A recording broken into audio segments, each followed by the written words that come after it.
আমি বলছি যাদের ফোন অতিরিক্ত ল্যাগ করে তাদের জন্য এই ভিডিওটা।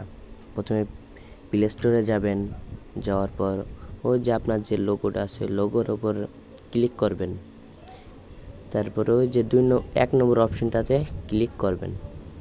তারপর ওই পাঁচজোরের যে অপশনটা আছে ওই অপশনে ক্লিক করার সাথে সাথে আপনাদের এমন পজিশনে নিয়ে আসবে।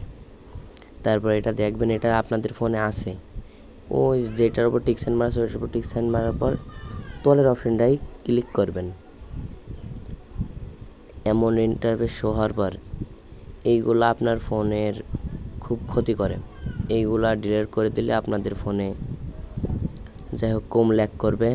আশা করি ভিডিওটা সবার ভালো লেগেছে। আজকের ভিডিও এই পর্যন্তই। সবাই সাবস্ক্রাইব করে দেবেন, আমাকে সবাই সাপোর্ট করবেন। ধন্যবাদ।